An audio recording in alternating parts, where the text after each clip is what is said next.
বিশ্বনবী যখন এই কথাগুলো বললেন, বিশ্বনবী যখন আবু জেহেলের বাড়ির থেকে চলে গেলেন, আবু জেহেলের বাড়ির থেকে চলে যাওয়ার পর আবু জেহেল দৌড়ে চলে গেলেন আবু লাহাবের বাড়িতে।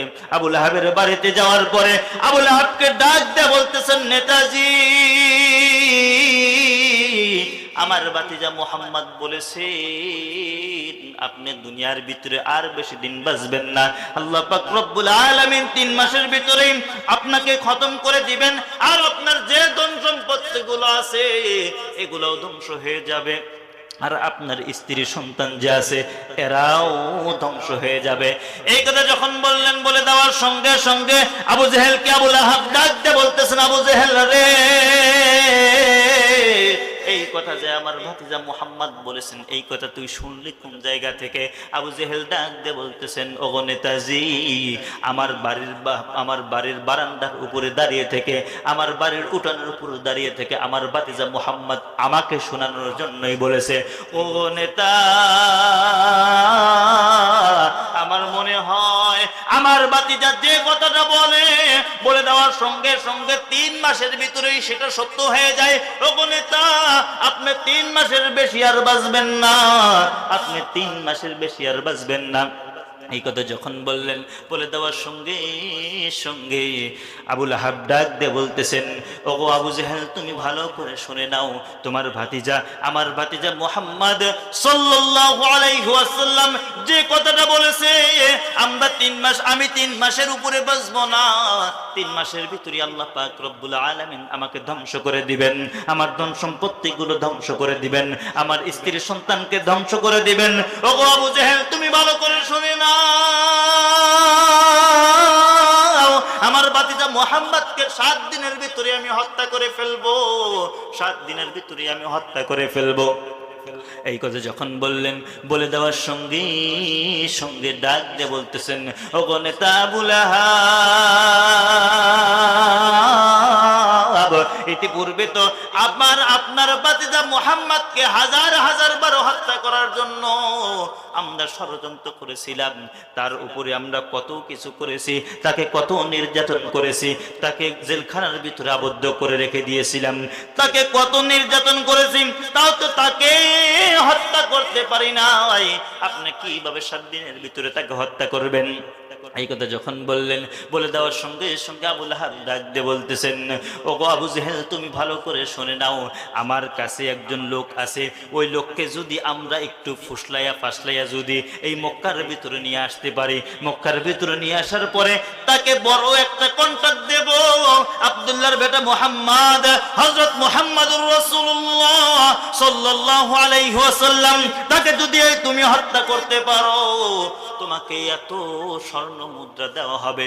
এই কথা যদি তার কাছে আমরা বলতে পারি, বলে দেওয়ার সঙ্গে সঙ্গে সে আসবে, আসার পরে তাকে হত্যা করে ফেলবে।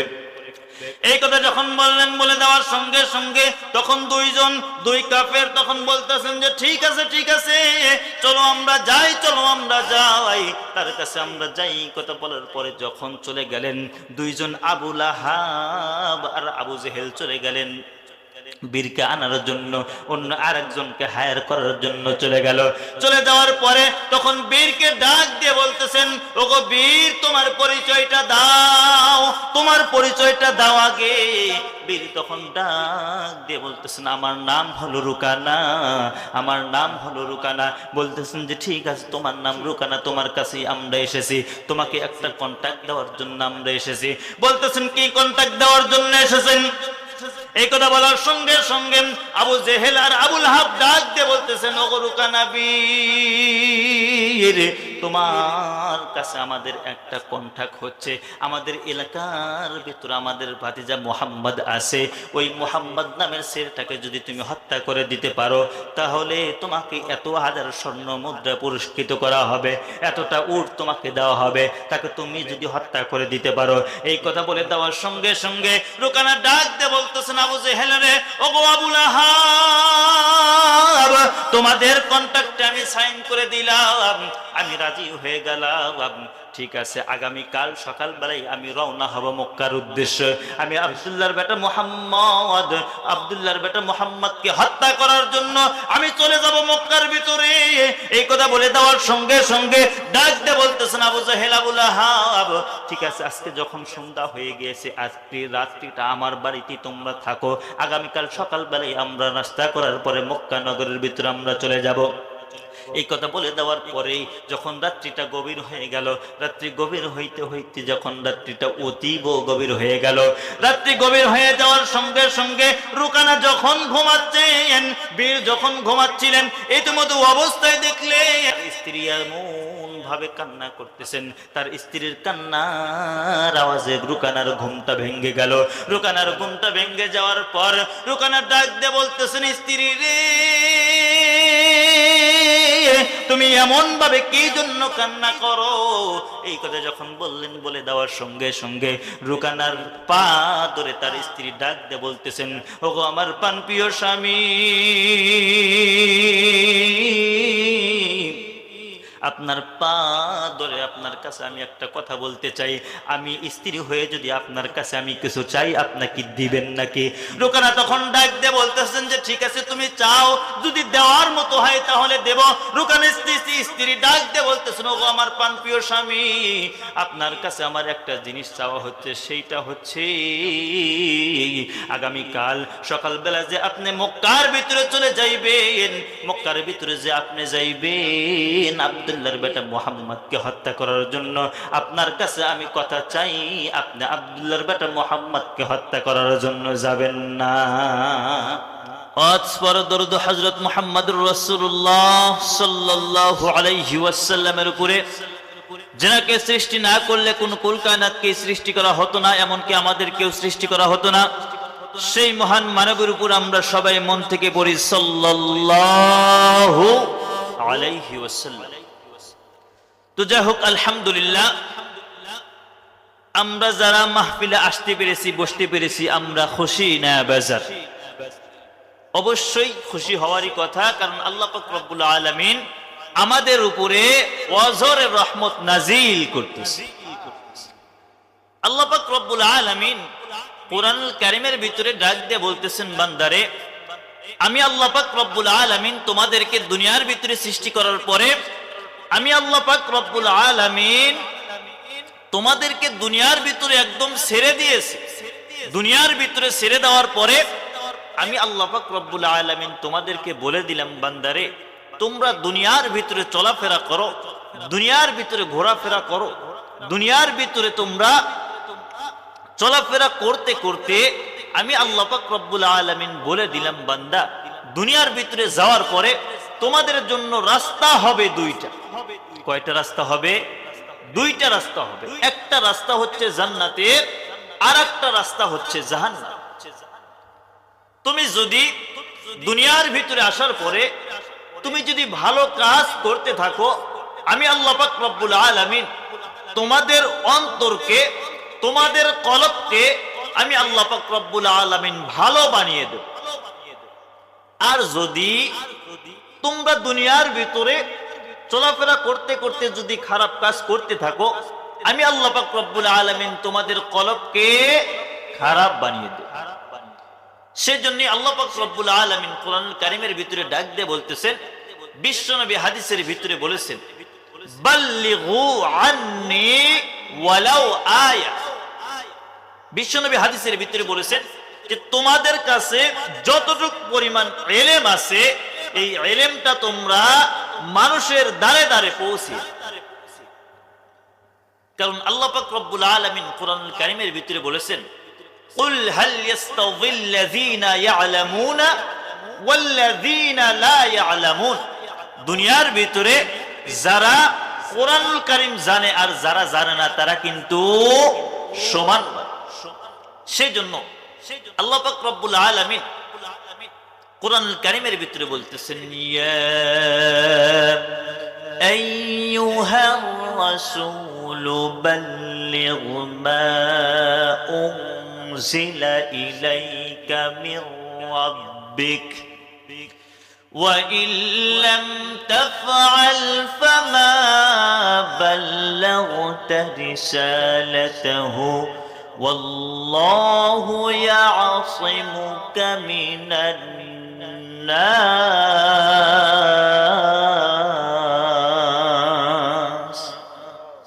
আল্লাহ পাক রব্বুল আলামিন কোরআন কারীমের ভিতরে ডাক দিয়ে বলতেছেন, ওগো আমার পয়গম্বর, ওগো আমার বন্ধু, ওগো আমার হাবিব, আপনাকে উদ্দেশ্য করে আমি বলতেছি, আমার পক্ষ থেকে যতটুকু পরিমাণ ইলম আপনার কাছে গিয়েছে সমস্ত ইলমের দাওয়াত পৌঁছে। বিশ্বনবী হযরত মুহাম্মদুর রাসূলুল্লাহ সাল্লাল্লাহু আলাইহি ওয়াসাল্লামের উপরে যখন এই আয়াতটা নাজিল হলো, এই আয়াতটা নাজিলুল্লাহু আলাইহি ওয়াসাল্লাম আর হযরতে আবু বকর সিদ্দিক রাদিয়াল্লাহু তাআলা আনহু মসজিদে নববীর সামনে দাঁড়িয়েছিল। ইতিমধ্যে অবস্থায় বিশ্বনবীর উপরে এই আয়াতটা নাজিল হলো। বিশ্বনবীর উপরে এই আয়াতটা নাজিল হওয়ার পরে বিশ্বনবী তখন হযরতে আবু বকর সিদ্দিক রাদিয়াল্লাহু তাআলা আনহুকে ডাক দিয়ে বলতেছেন, আবু বকর, চলো চলো আমরা যাই, আমাদেরকে দাওয়াতের কাজ করতে। হযরতে আবু বকর সিদ্দিক রাদিয়াল্লাহু তাআলা আনহু ডাক দিয়ে বলতেছেন, ওগো আল্লাহর পয়গম্বর, আপনি তো ইসলামের দাওয়াত, কালেমার দাওয়াত এমন ভাবে দিচ্ছেন যে দাওয়াত দেওয়ার কারণে আপনার উপরে নির্যাতন আসতেছে, আপনার উপরে নিপীড়ন আসতেছে, আপনার উপরে অত্যাচার আসতেছে, তারপরেও আপনি কেমনে দাওয়াত দিবেন? বিশ্বনবী তখন ডাক দিয়ে বলতেছেন, হযরত আবু বকর, তুমি ভালো করে শুনে নাও, আল্লাহ পাক রব্বুল আলামিন আমার উপরে এই মুহূর্তে একটা আয়াতে কারিমা নাজিল করে জানিয়ে দিল, ইয়া আইয়ুহার রাসূল, হে আমার পয়গম্বর, হে আমার বন্ধু, হে আমার রাসূল, ইয়া আইয়ুহার রাসূল বাল্লিগ মা উনজিলা ইলাইকা মির রাব্বিক, আমি রবের পক্ষ থেকে আপনার কাছে যা নাজিল করা হয়েছে সমস্ত কিছু আপনি সমস্ত কাফের বেঈমানদের দরজায় দরজায় গিয়ে দাওয়াত পৌঁছে।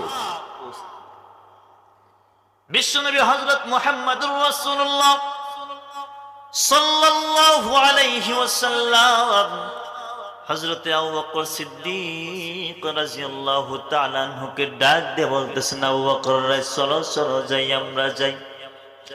আল্লাহ পাক রব্বুল আলামিন আমাকে বলেছেন, যাও যাও ওগো আমার হাবিব, আমার পক্ষ থেকে আপনার প্রতি যা নাজিল করা হয়েছে সমস্ত কিছুর দাওয়াত আপনি দিন।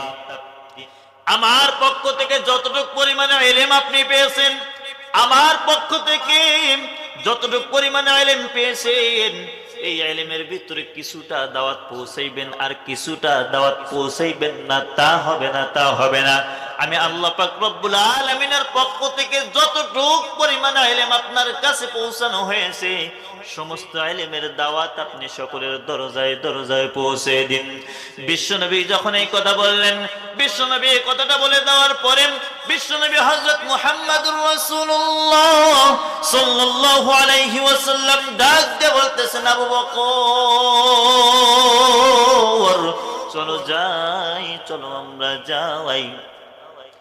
আমরা যাব হযরত কি আমরা যাব হচ্ছে আবু জেহেলের বাড়িতে, কারণ আবু জেহেল যেন আমাকে বলতে না পারে যে আমার ভাতিজা মুহাম্মদ আমার কাছে দাওয়াত নিয়ে আসে নাই, চলো যাই আমরা আবু জেহেলের বাড়িতে।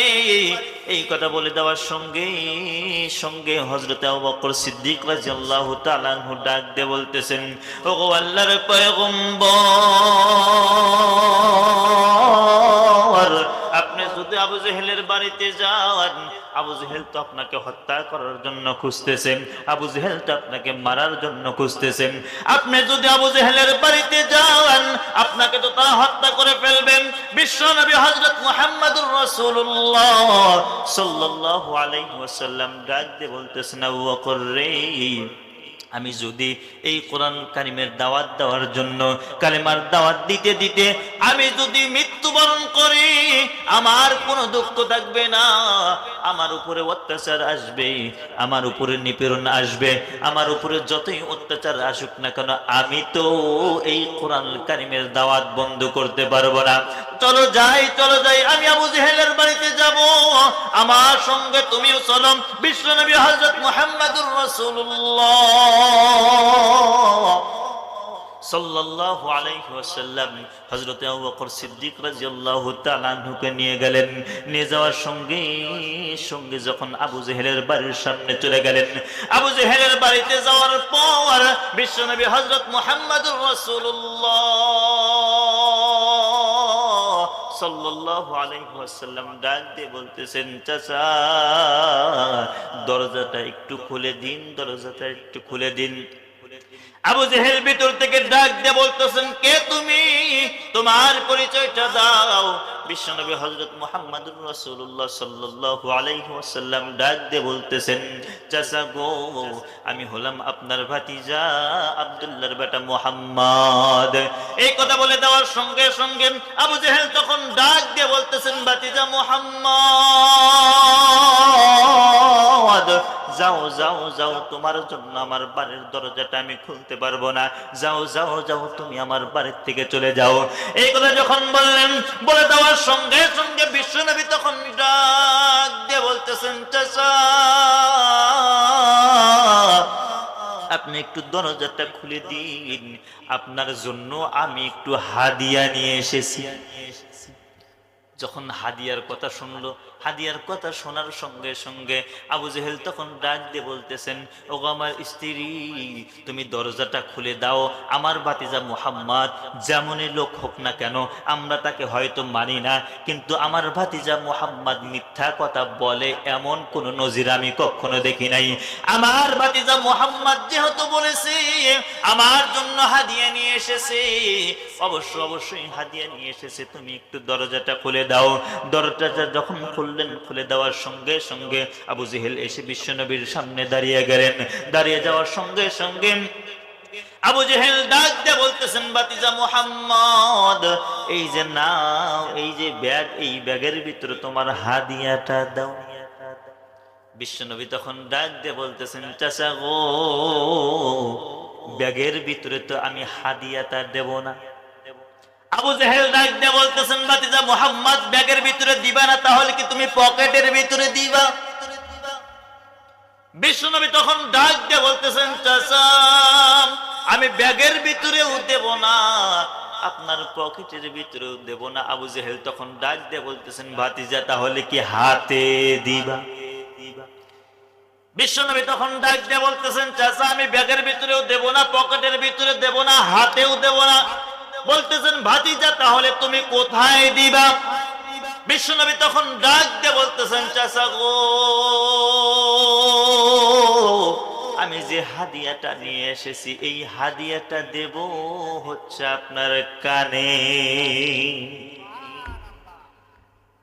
তখন আবু জেহেল ডাক দিয়ে বলতেছেন, ভাতিজা মুহাম্মদ, তুমি চালাকি করার জায়গা পাও না।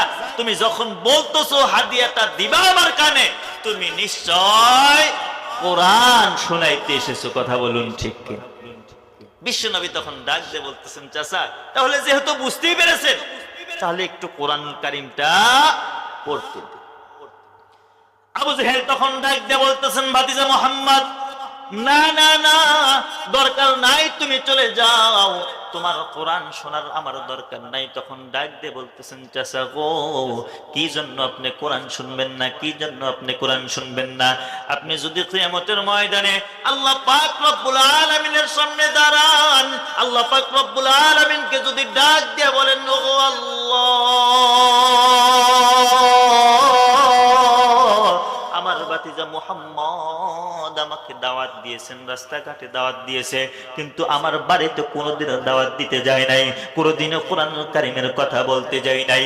ওগো আল্লাহ, আমার বাড়িতে যদি দাওয়াত পৌঁছাইতো, আমি আবু জেহেল হয়তো ভালো হয়ে যাইতাম। কিয়ামতের দিন আপনি আল্লাহ পাক রব্বুল আলামিনকে এই কথা বলতে পারেন, এই জন্য আপনার কানে আমি দাওয়াত পৌঁছাইব। তখন আবু জেহেল ডাক দিয়ে বলতেছেন, না ভাতিজা, দরকার নাই, কারণ তুমি যে কোরআনের কথা বলতে এসেছো, যে কোরআনটা আমাকে শোনাইতে এসেছো, এই কোরআনটা আমাকে শোনানোর দরকার নাই।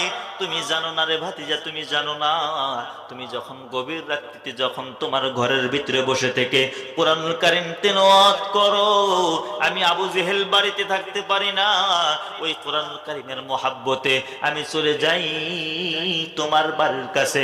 তোমার বাড়ির কাছে যাওয়ার পরে আমি একটু লুকিয়ে থাকি, লুকিয়ে থাকার পর আমি লুকিয়ে থাকতে থাকতে তোমার কোরআনুল কারীম তেলাওয়াত শুনতে থাকি। ওগো ভাতিজা মুহাম্মদ, তোমার কোরআন আমি প্রত্যেক দিন রাতেই শুনি। তখন বিশ্বনবী ডাক দিয়ে বলতেছেন, চাচা তাহলে আমার হাতে হাত থেকে কালেমা পড়ে মুসলমান হন। বলতেছেন না, এটা হওয়া যাবে না। তখন বিশ্বনবী ডাক দিয়ে বলতেছেন, চাচা অবশ্যই আমাকে এই কোরআন কারীমের যে আয়াতটা আমি বলতে এসেছি এইটা আমি বলবোই, না বলে আমি যাব না, না বলে যাব না। এই কথা যখন বললেন, বলে দেওয়ার সঙ্গে সঙ্গে আবু জেহেল কয়েকজন সৈন্যকে ডাকলো, আসো আসো সৈন্যরা চলে আসো, আমার ভাতিজা মুহাম্মদ আমাকে কোরআন শোনাইতে চায়, আমার ভাতিজা মুহাম্মদ আমাকে কোরআন শোনাইতে চায়, তোমরা আসো তাড়াতাড়ি আমার ভাতিজা মুহাম্মদকে আমার বাড়ি থেকে বের করে দাও।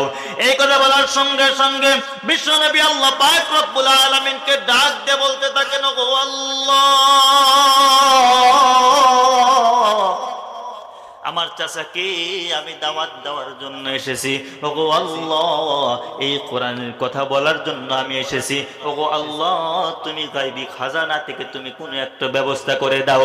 এই কথা যখন বিশ্বনবী আল্লাহ পাক রব্বুল আলামিনের কাছে আরজি জানালেন, আরজি জানানোর সঙ্গে সঙ্গে আল্লাহ পাক রব্বুল আলামিন ফেরেশতা জিবরাইল আলাইহিস সালামকে ডাক দিয়ে বলতেছেন, ওগো আমার ফেরেশতা জিবরাইল,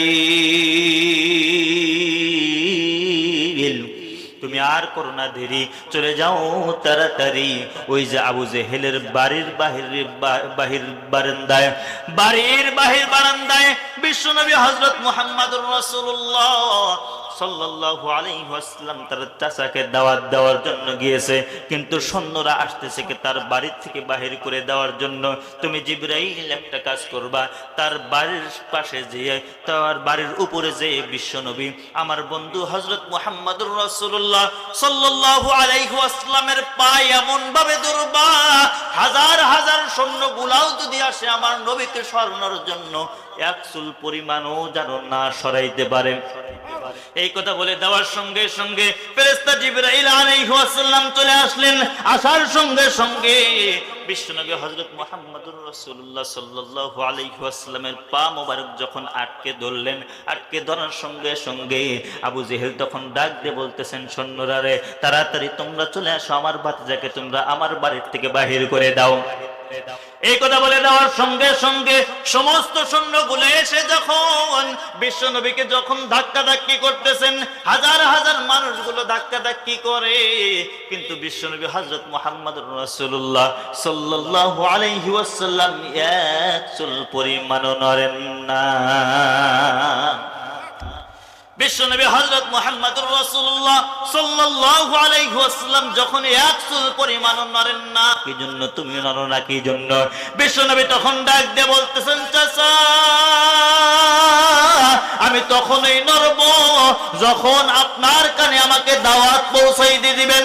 এই কথা যখন বললেন, বলে দেওয়ার সঙ্গে সঙ্গে আবু জেহেল যখন বিপদে পড়ে গেল, বিপদে পড়ে যাওয়ার সঙ্গে সঙ্গে ভাতিজাকে ডাক দিয়ে বলতেছেন, ভাতিজা মুহাম্মদ আচ্ছা ঠিক আছে, তুই কি বলবি তাড়াতাড়ি বল, তাড়াতাড়ি বলে আমার বাড়ির থেকে তুই বেরিয়ে হয়ে যা। বিশ্বনবী হযরত মুহাম্মদুর রাসূলুল্লাহ এই কথা শোনার সঙ্গে সঙ্গে নবী পড়া শুরু করে দিলেন, বিসমিল্লাহির রাহমানির রাহিম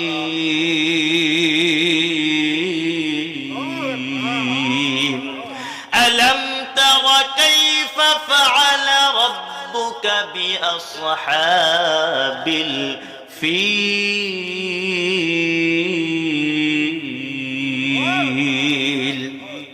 বিশ্বনবী হযরত মুহাম্মদুর রাসূলুল্লাহ সাল্লাল্লাহু আলাইহি ওয়াসাল্লাম যখন সূরাতুল ফিল পড়া শুরু করে দিলেন, পড়তে পড়তে পড়তে পড়তে যখন সূরাতুল ফিল শেষ হয়ে গেল, শেষ হওয়ার সঙ্গে সঙ্গে আবু জেহেল ডাক দিয়ে বলতেছেন, ভাতিজা মুহাম্মদ তোমার কি কোরআন পড়া শেষ হয়েছে? তখন বিশ্বনবী ডাক দিয়ে বলতেছেন, ওগো চাচা আমি কোরআন পড়েছি একটা, আর আপনার সামনে আর একটা সূরা আমি তেলাওয়াত করতে চাই। আবু জেহেল ডাক দিয়ে বলতেছেন, ভাতিজা মুহাম্মদ না না না, আমার সামনে আর কোরআন পড়া যাবে না, তুমি তাড়াতাড়ি আমার সামনে থেকে বিদায় হয়ে যাও। এই কথা বলে দেওয়ার সঙ্গে সঙ্গে বিশ্বনবী ডাক দিয়ে বলতেছেন, চাচা গো আপনি যতই চেষ্টা করেন না কেন, আমি যতক্ষণ পর্যন্ত আপনার বাড়ির থেকে থেকে না বাহির হয়ে যাব।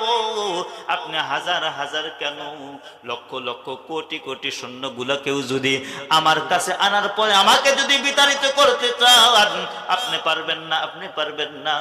অতএব আমি যতক্ষণ পর্যন্ত কোরআন পড়তে চাই ততক্ষণ পর্যন্ত আপনি কোরআনটা শোনেন। এই কথা বলে দেওয়ার সঙ্গে সঙ্গে আবু জেহেল ডাক দিয়ে বলতেছেন, ভাতিজা ঠিক আছে, তাড়াতাড়ি কোরআন বলে বিদায় হয়ে যা। বিশ্বনবী তখন ডাক দিয়ে বলতেছেন, চাচা ইতিপূর্বে যে সূরাটা আমি পড়লাম আপনার কিন্তু রাগ হয় নাই, আপনার কিন্তু রাগান্বিত হন নাই, কিন্তু এখন যে সূরাটা পড়ব, যে আয়াতগুলো পড়ব, এই আয়াতের ভিতরে কিন্তু সরাসরি আল্লাহ পাক রব্বুল আলামিন আপনার নেতাকে বাস দিয়েছে।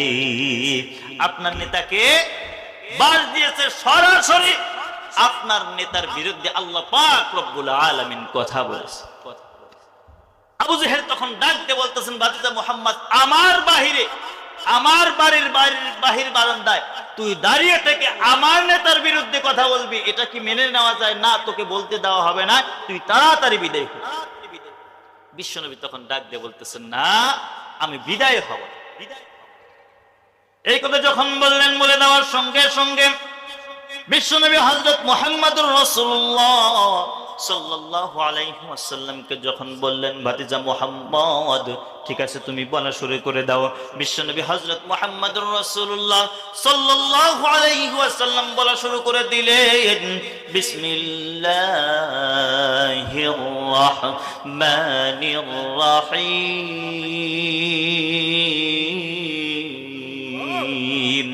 تبت يدا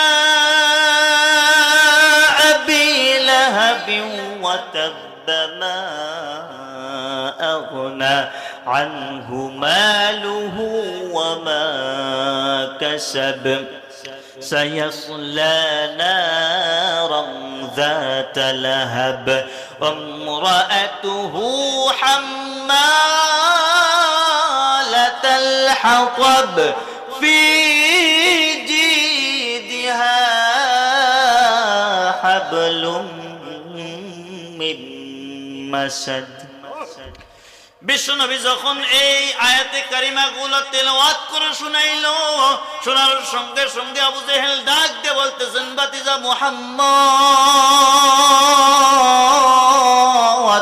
ও ভাতিজা মুহাম্মদ, তুমি কি শুনাইলা?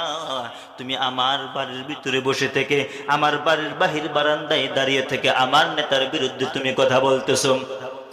বিশ্বনবী যখন এই কথাগুলো বললেন, বিশ্বনবী যখন আবু জেহেলের বাড়ি থেকে চলে গেলেন, আবু জেহেলের বাড়ি থেকে চলে যাওয়ার পর আবু জেহেল দৌড়ে চলে গেলেন আবু লাহাবের বাড়িতে। আবু লাহাবের বাড়িতে যাওয়ার পরে আবু লাহাবকে ডাক দিয়ে বলতেছেন, নেতাজি, আমার ভাতিজা মুহাম্মদ বলেছে আপনি দুনিয়ার ভিতরে আর বেশি দিন বাঁচবেন না। আল্লাহ পাক রব্বুল আলামিন 3 মাসের ভিতরে আপনাকে খতম করে দিবেন, আর আপনার যে ধন সম্পত্তিগুলো আছে এগুলোও ধ্বংস হয়ে যাবে, আর আপনার স্ত্রী সন্তান যে আছে এরাও ধ্বংস হয়ে যাবে। এই কথা যখন বললেন, বলে দেওয়ার সঙ্গে সঙ্গে আবু জেহেলকে আবু লাহাব ডাক দিয়ে বলতেছেন, আবু জেহেল রে, এই কথা যে আমার ভাতিজা মুহাম্মদ বলেছেন, এই কথা তুই শুনলি কোন জায়গা থেকে? আবু জেহেল ডাক দিয়ে বলতেছেন, ওগো নেতাজি, আমার বাড়ির বারান্দার উপরে দাঁড়িয়ে থেকে, আমার বাড়ির উঠানের উপরে দাঁড়িয়ে থেকে আমার ভাতিজা মুহাম্মদ আমাকে শোনানোর জন্যই বলেছে। ও নেতা, আমার মনে হয় আমার ভাতিজা যে কথাটা বলে দেওয়ার সঙ্গে সঙ্গে 3 মাসের ভিতরেই সেটা সত্য হয়ে যায়। ওগো নেতা, আপনি 3 মাসের বেশি আর বাঁচবেন না, আপনি 3 মাসের বেশি আর বাঁচবেন না। এই কথা যখন বললেন, বলে দেওয়ার সঙ্গে সঙ্গে আবু লাহাব ডাক দিয়ে বলতেছেন, ওগো আবু জেহেল, তুমি ভালো করে শুনে নাও, তোমার ভাতিজা, আমার ভাতিজা মুহাম্মদ সাল্লাল্লাহু আলাইহি ওয়াসাল্লাম যে কথাটা বলেছে, আমরা 3 মাস, আমি 3 মাসের উপরে বাঁচবো না, 3 মাসের ভিতরে আল্লাহ পাক রব্বুল আলামিন আমাকে ধ্বংস করে দিবেন, আমার ধন সম্পত্তিগুলো ধ্বংস করে দিবেন, আমার স্ত্রী সন্তানকে ধ্বংস করে দিবেন। ওগো আবু জেহেল, তুমি ভালো করে শুনে নাও, আমার ভাতিজা মুহাম্মদকে 7 দিনের ভিতরে আমি হত্যা করে ফেলবো, 7 দিনের ভিতরে আমি হত্যা করে ফেলবো। এই কথা যখন বললেন, বলে দেওয়ার সঙ্গে সঙ্গে ডাক দিয়ে বলতেছেন, ওগো নেতা আবু লাহাব, ইতিপূর্বে তো আপনার ভাতিজা মুহাম্মদকে হাজার হাজার বার হত্যা করার জন্য আমরা ষড়যন্ত্র করেছিলাম, তার উপরে আমরা কত কিছু করেছি, তাকে কত নির্যাতন করেছি, তাকে জেলখানার ভিতরে আবদ্ধ করে রেখে দিয়েছিলাম, তাকে কত নির্যাতন করেছি, তাও তো তাকে হত্যা করতে পারি না। আপনি কিভাবে 7 দিনের ভিতরে তাকে হত্যা করবেন? এই কথা যখন বললেন, বলে দেওয়ার সঙ্গে সঙ্গে আবু লাহাব ডাক দিয়ে বলতেছেন, ওগো আবু জেহেল, তুমি ভালো করে শুনে নাও, আমার কাছে একজন লোক আছে, ওই লোককে যদি আমরা একটু ফুসলাইয়া ফাসলাইয়া যদি এই মক্কার ভিতরে নিয়ে আসতে পারি, মক্কার ভিতরে নিয়ে আসার পরে তাকে বড় একটা কন্ট্রাক্ট দেব, আব্দুল্লাহর বেটা মুহাম্মদ, হযরত মুহাম্মদুর রাসূলুল্লাহ সাল্লাল্লাহু আলাইহি ওয়াসাল্লাম, তাকে যদি তুমি হত্যা করতে পারো, তোমাকে এত স্বর্ণ মুদ্রা দেওয়া হবে। এই কথা যদি তার কাছে আমরা বলতে পারি, বলে দেওয়ার সঙ্গে সঙ্গে সে আসবে, আসার পরে তাকে হত্যা করে ফেলবে। এই কথা যখন বললেন, বলে দেওয়ার সঙ্গে সঙ্গে তখন দুই কাফের তখন বলতেছেন যে ঠিক আছে ঠিক আছে, চলো আমরা যাই, চলো আমরা যাই, তার কাছে আমরা যাই। কথা বলার পরে যখন চলে গেলেন দুইজন, আবু লাহাব আর আবু জেহেল চলে গেলেন বীরকে আনার জন্য, অন্য আরেকজনকে হায়ার করার জন্য চলে গেল। চলে যাওয়ার পরে তখন বীরকে ডাক দিয়ে বলতেছেন, ওগো বীর, তোমার পরিচয়টা দাও, তোমার পরিচয়টা দাও আগে। বীর তখন ডাক দিয়ে বলতেছেন, আমার নাম হলো রুকানা, আমার নাম হলো রুকানা। বলতেছেন যে ঠিক আছে, তোমার নাম রুকানা, তোমার কাছেই আমরা এসেছি, তোমাকে একটা কন্ট্যাক্ট দেওয়ার জন্য আমরা এসেছি। বলতেছেন কি কন্ট্যাক্ট দেওয়ার জন্য এসেছেন? এই কথা বলার সঙ্গে সঙ্গে আবু জেহেল আর আবু লাহাব ডাক দিয়ে বলতেছেন, ওগো রুকানা বীর, তোমার কাছে আমাদের একটা কন্ট্যাক্ট হচ্ছে, আমাদের এলাকার ভিতরে আমাদের ভাতিজা মুহাম্মদ আছে, ওই মুহাম্মদ নামের ছেলেটাকে যদি তুমি হত্যা করে দিতে পারো, তাহলে তোমাকে এত হাজার স্বর্ণ মুদ্রা পুরস্কৃত করা হবে, এতটা উট তোমাকে দেওয়া হবে, তাকে তুমি যদি হত্যা করে দিতে পারো। এই কথা বলে দেওয়ার সঙ্গে সঙ্গে রুকানা ডাক দিয়ে বলতেছেন, আবু জেহেল রে, ওগো আবু লাহাব, তোমাদের কন্ট্রাক্টে আমি সাইন করে দিলাম, আমি রাজি হয়ে গেলাম। ঠিক আছে, আগামীকাল সকালবেলায় আমি রওনা হব মক্কার উদ্দেশ্যে। আমি আব্দুল্লাহর বেটা মুহাম্মদকে হত্যা করার জন্য আমি চলে যাব মক্কার ভিতরে।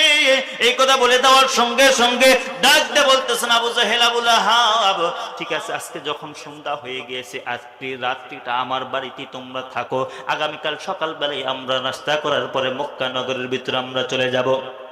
এই কথা বলে দেওয়ার পরেই যখন রাত্রিটা গভীর হয়ে গেল, রাত্রি গভীর হইতে হইতে যখন রাত্রিটা অতীব গভীর হয়ে গেল, রাত্রি গভীর হয়ে যাওয়ার সঙ্গে সঙ্গে রুকানা যখন ঘুমাচ্ছেন, বীর যখন ঘুমাচ্ছিলেন, ইতিমধ্যে অবস্থায় দেখলে স্ত্রী এমন ভাবে কান্না করতেছেন, তার স্ত্রীর কান্নার আওয়াজে রুকানার ঘুমটা ভেঙে গেল। রুকানার ঘুমটা ভেঙে যাওয়ার পর রুকানার ডাক দিয়ে বলতেছেন, স্ত্রী রে, তুমি এমন ভাবে কি জন্য কান্না করো? এই কথা যখন বললেন, বলে দেওয়ার সঙ্গে সঙ্গে রুকানার পা ধরে তার স্ত্রী ডাক দিয়ে বলতেছেন, ওগো আমার প্রাণপ্রিয় স্বামী, আপনার পা ধরে আপনার কাছে আমি একটা কথা বলতে চাই, আমি স্ত্রী হয়ে যদি আপনার কাছে আমি কিছু চাই, আপনাকে দিবেন নাকি? রুকানা তখন ডাক দিয়ে বলতেছেন যে ঠিক আছে, তুমি চাও, যদি দেওয়ার মতো হয় তাহলে দেব। রুকানা স্ত্রী ডাক দিয়ে বলতেছেন, ওগো আমার প্রাণপ্রিয় স্বামী, আপনার কাছে আমার একটা জিনিস চাওয়া হচ্ছে, সেইটা হচ্ছে আগামীকাল সকালবেলা যে আপনি মক্কার ভিতরে চলে যাইবেন, মক্কার ভিতরে যে আপনি যাইবেন আব্দুল্লাহর বেটা মুহাম্মদকে হত্যা করার জন্য, আপনার কাছে আমি কথা চাই, আপনি আব্দুল্লাহর বেটা মুহাম্মদকে হত্যা করার জন্য যাবেন না।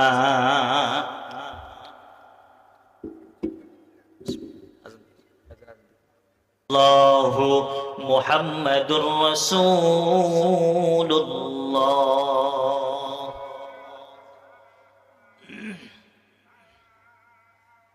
আমি এই কথাটা এই জন্যই বলতেছি, আমি যখন ঘুমিয়েছিলাম ঘুমের ভিতরে আমি স্বপ্নে দেখতেছি কে যেন আমাকে ডাক দিয়ে বলতেছিলেন, ওগো রুকানার স্ত্রী,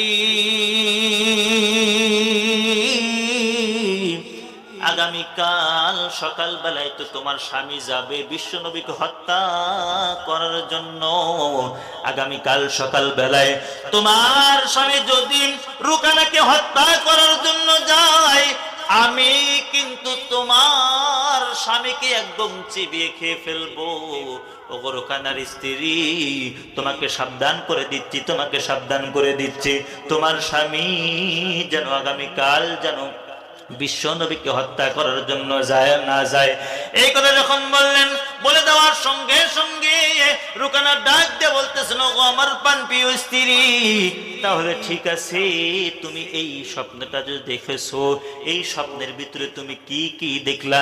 এই কথা যখন বললেন, বলে দেওয়ার সঙ্গে সঙ্গে রুকানার স্ত্রী ডাক দিয়ে বলতেছেন, ওগো আমার প্রাণপ্রিয় স্বামী, আমি যখন স্বপ্নের ভিতরে এই আওয়াজটা পাইলাম, এমন ভয়ঙ্কর আওয়াজ,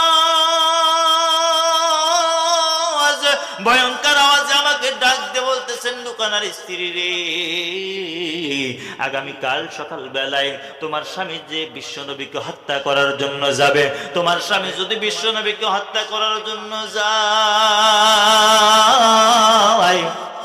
তাহলে কিন্তু আগামীকালকেই তোমার স্বামীর জীবনের শেষ দিনটা হয়ে যাবে। তোমার স্বামীকে তুমি সাবধান করে দাও, তাক সে যেন না আসে। এই কথা যখন বললেন, বলে দেওয়ার সঙ্গে সঙ্গে ডাক দিয়ে বলতেছেন, তুমি দেখেছো কিছু নাকি? তখন রুকানার স্ত্রী ডাক দিয়ে বলতেছেন, ওগো আমার স্বামী, আমি দেখেছি। শুধু যখন এই কথাগুলো বলতেছিলেন, এই কথাগুলো বলার সময় আমি তার বডির দিকে যখন তাকাইলাম, তার বডির দিকে তাকানোর সঙ্গে সঙ্গে আমি দেখতে পাইলাম তার পা গুলো হচ্ছে মাটির একদম সপ্তম আসমানের নিচে, আর তার মাথা হচ্ছে লৌহে মাহফুজে। এমন একজন বিকট মানুষকে আমি দেখতে পারলাম, সপ্তম আসমানের উপরে তার মাথা, আর সপ্তম আসমানের নিচে জমিনের নিচে যত দূর পর্যন্ত চোখ যায় অত দূর পর্যন্ত তার বডি দাঁড়িয়ে আছে। তার মাথাও আমি দেখতে পারলাম না, তার পাও আমি দেখতে পারলাম না। শুধু আমি দেখেছি সে যখন কথাগুলো বলতেছিলেন, তার মুখের দাঁতটা শুধু আমি দেখেছি। স্বামী তখন ডাক দিয়ে বলতেছেন, ও আমার প্রাণপ্রিয় স্ত্রী, যখন তুমি তার দাঁতটা দেখলা, তার দাঁতটা তুমি কত বড় দেখলা? এই কথা বলে দেওয়ার সঙ্গে সঙ্গে রুকানার স্ত্রী ডাক দিয়ে বলতেছেন, স্বামী গো, আমি যখন এই কথাগুলো যখন আমাকে বলতেছিল, আমি যখন তার মুখের দিকে তাকাইলাম, তার দাঁতের দিকে তাকাইলাম, তার দাঁতটা দেখলাম হচ্ছে 5 হাতের মতো। রুকানাকে যখন এই কথাগুলো বললেন, বলে দেওয়ার সঙ্গে সঙ্গে রুকানা ডাক দিয়ে বলতেছেন, ও আমার স্ত্রী ঠিক আছেন, তাহলে আমি যাই। যেহেতু আবু জেহেল যেহেতু আমার ঘরের পাশেই আছে, আমি যদি তার কাছে যাই, তার কাছে যাওয়ার সঙ্গে সঙ্গে তো সে এই কথাটা বলে দিবেন।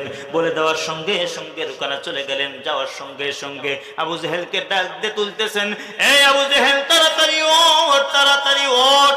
আবু জেহেল যখন উঠলেন, ওঠার সঙ্গে সঙ্গে আবু জেহেলকে ডাক দিয়ে বলতেছেন, ও আবু জেহেল, তুই ভালো করে একটা কথা বল।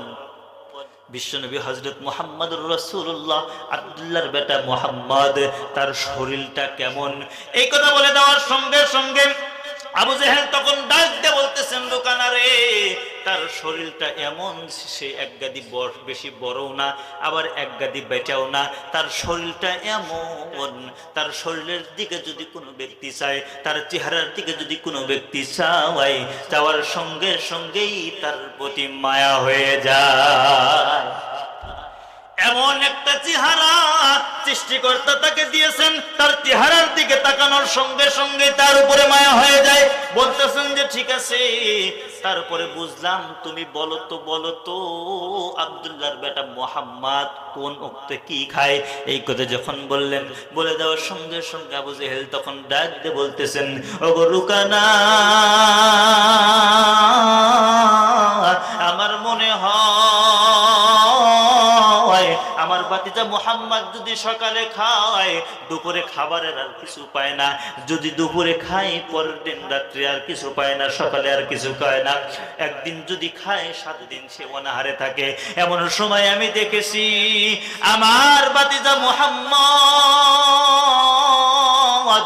ক্ষুধার জ্বালায় পেটে পাথর বেঁধে বসে আছেন।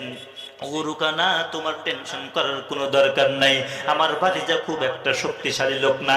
এই কথা বলে দেওয়ার সঙ্গে সঙ্গে তখন ডাক দিয়ে বলতেছেন, ও আমার স্ত্রী, তোমার কাছে যে এলানটা দিল, তোমাকে বিকট আওয়াজ করে যে এলানটা দিল, আর তোমাকে ডাক দিয়ে বলতেছিলেন রুকানার স্ত্রীকে, রে তুমি রুকানাকে তাড়াতাড়ি সাবধান করে দাও, ওই ব্যক্তি যে ব্যক্তিটা তোমার কাছে বলেছে ওই ব্যক্তির পরিচয়টাকে তুমি নিয়ে এসো। রুকানার স্ত্রী তখন ডাক দিয়ে বলতেছেন, স্বামী গো, আমি যখন বলতেছিলাম ওগো যুবক, তুমি যে আমার কাছে এলানটা পৌঁছে দিচ্ছ, তোমার পরিচয়টা কি, তোমার পরিচয়টা কি? এই কথা বলে দেওয়ার সঙ্গে সঙ্গে ওই যুবকটা আমাকে ডাক দিয়ে বলতেছিলেন, রুকানা রে, ওগো রুকানার স্ত্রী, আমি যুবকের পরিচয়টা অন্য কিছু নয়, আমি হলাম বিশ্বনবী হযরত মুহাম্মদুর রাসূলুল্লাহ সাল্লাল্লাহু আলাইহি ওয়াসাল্লামের মেয়ের জামাই, আমার নাম হলো আলী। এই কথা বলে দেওয়ার সঙ্গে সঙ্গে রুকানা ডাক দিয়ে বলতেছেন, আবু জেহেল রে, তুই তাড়াতাড়ি বল আলী লোকটা কেমন? তখন ডাক দিয়ে বলতেছেন, আলী লোকটা এমন যে লোকটার সামনে যত বড় পালোয়ান হোক না কেন, যত বড় বীরই হোক না কেন, আলীর সামনে যদি দাঁড়ায় আর আলী যদি সামনে দাঁড়িয়ে যায়, তাহলে ওই ব্যক্তিটা আলীর হাত থেকে নিস্তার পাবে না।